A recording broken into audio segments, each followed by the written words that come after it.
So today I'm working on a lining for a stocking, and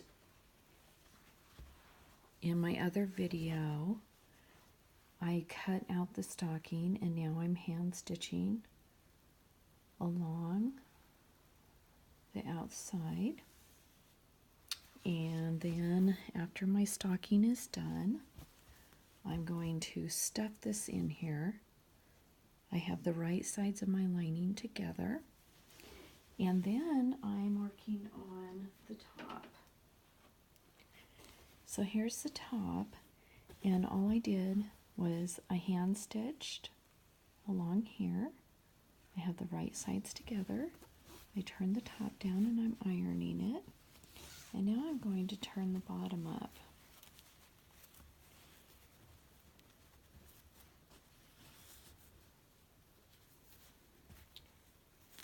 And then I'm going to iron that.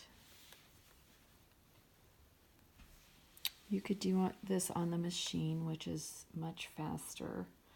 I just can't find my cord to my machine, so I'm doing the hand stitching. Life gives you obstacles like that sometimes, and so I don't want to spend my whole day looking for that. And I do a lot of hand stitching while I'm watching TV.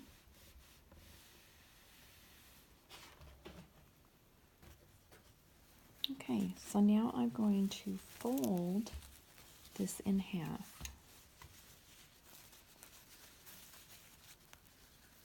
And if you have a better way, I'd love to see you post a video. My videos aren't perfect. I had Colleen, another YouTuber, want me to post a video of how I do it.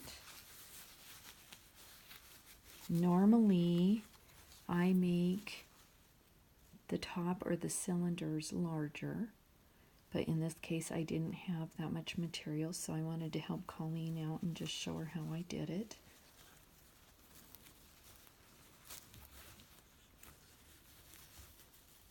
I love this satiny fabric, and so do my grandkids. Now you can either put the seam on the side. Let me grab the other stocking here.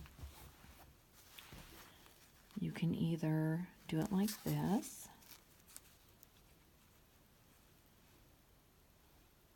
or you can put the seam to the back.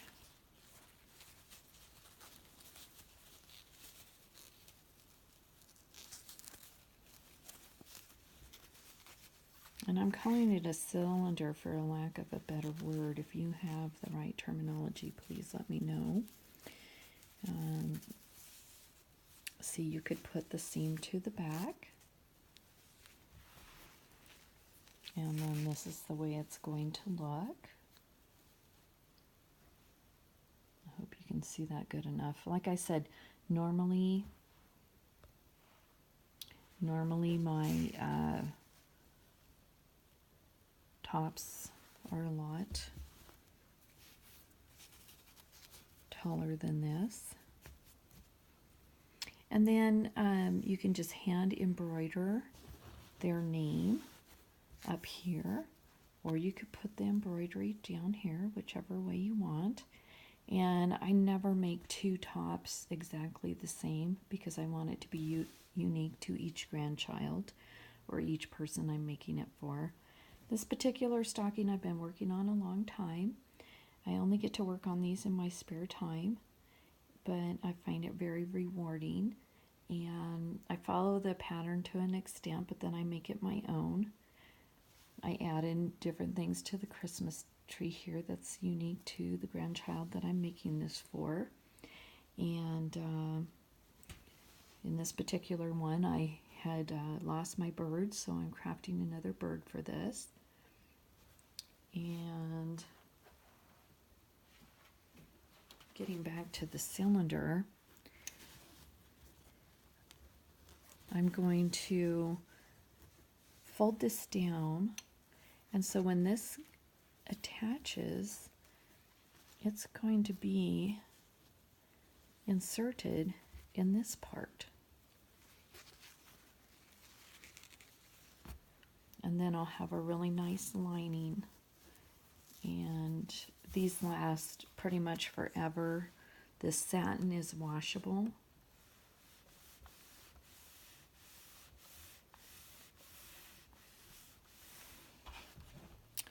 And I'll show you some of the other ones I've made.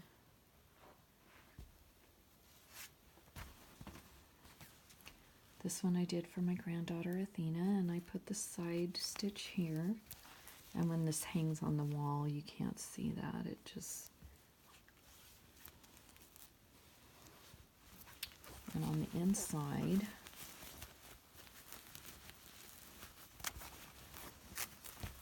it has a full lining in here. And it's nice and soft, and their little fingers don't catch on it. And then I did canes this year, but I did it a little bit different. See how tall it is? And then I made it to where it would insert between the felt and the lining.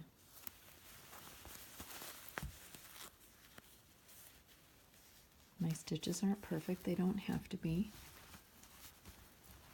And like I said, I make them individual to each grandchild. And he doesn't really care for the pine cones, so I'm going to take the pine cone off. And then he wanted a fox. So I'm going to craft a fox, and then I'll put it up here.